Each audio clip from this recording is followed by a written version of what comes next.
you have this game develop, and the United States actually starts funding really terrible people in the early 70s. This goes back to Nixon and Kissinger.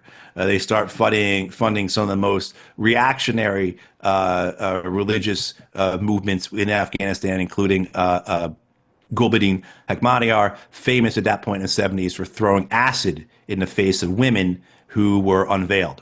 And this rolls and rolls and rolls, and then you have, of course, an Afghan government that is a socialist government, then a communist government, but progressive. And the splits that you'd see in any society between the urban and the rural, the traditional and the progressive, the conservative and the whatever you want to define that, right, are clear. And the United States sides with that reactionary rather than radical side as the Soviets do. And by 79, Afghanistan is a focal point for American as well as Soviet foreign policy. And again, you look at it and you say, why? But this is the mindset, the megalomania brought it there, right? And then what you get is by 79, you've got Zygmunt Brzezinski, who's a Pole and who has an absolute hatred, and Brzezinski, again, is Carter's national security advisor, absolute hatred of the Soviet Union. Whereas Ronald Reagan described the Soviet Union as the evil empire, and one of his speechwriters put that in there, and whether Reagan actually believed that or not, who knows? Brzezinski really did believe the Soviet Union as an evil empire. And so this idea being, if you remember, what also is taking place, not just in Iran, but in Pakistan and Saudi Arabia in the late 70s, are these really are these Islamic uprisings that are incredibly scary to established governments. Both the Saudis and the Pakistanis face existential threats from these movements, right?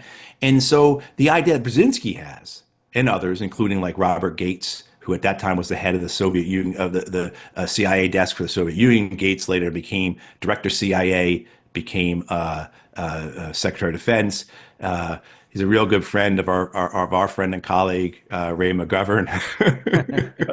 Anyone who knows what I'm talking about knows that that's not the case at all. But Ray also was on the Soviet desk. But this idea that what we're going to do is we're going to use Afghanistan to set a trap. We're going to bait a trap for the Soviets, and we're going to start arming these reactionary, religious, rural, traditional, conservative groups that are against what's happening with the communist government in Afghanistan. So the idea being is that we are going to light a fire, and the Soviet Union is going to have to come into Afghanistan to put that fire out. The idea that Brzezinski had was we are going to blow Afghanistan up, and we're going to export Islamic revolution into the soft underbelly of the Soviet Union. And if people remember, the Soviet Union, their republics in the southern part of Central Soviet Union were Muslim. Kazakhstan, Uzbekistan, Kyrgyzstan, etc. Those, and so the idea was we're going to ignite Islamic revolution in Afghanistan. The Reagan administration takes a step further by, of course, bringing over the Arab fighters, which then became, well, some of them became Al Qaeda, right? So of course all this blowback, but the idea is that we're going to give, in Brzezinski's words, the Soviet Union their own Vietnam, and in many ways it was successful, right? Right. Soviet Union, we start funding. The United States starts funding the Mujahideen in around June of 1979, and the Soviet Union invades in December of 79.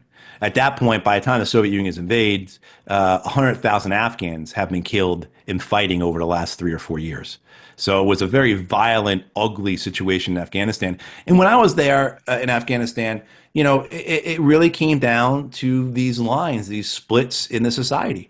And I met a man who was very proud of the fact that his province was the second province to revolt from the government. And when I said, well, why did you guys revolt?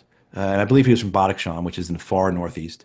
Why'd you guys revolt? He said, because the government came to our town or came to our village and asked us what our wives' names were. That was Oh the boy. type of split that was there, that split between the progress and tradition, you know. Yeah. The United States tried to exploit that. And again, the legacy, how this all carries on. Why was Carter important? Well, because look at Afghanistan now. Look at the reality for the Afghan people. I mean, for 50, so I was born in 73, the same year that the king was removed in Afghanistan. If I was an Afghan man, my whole life would have been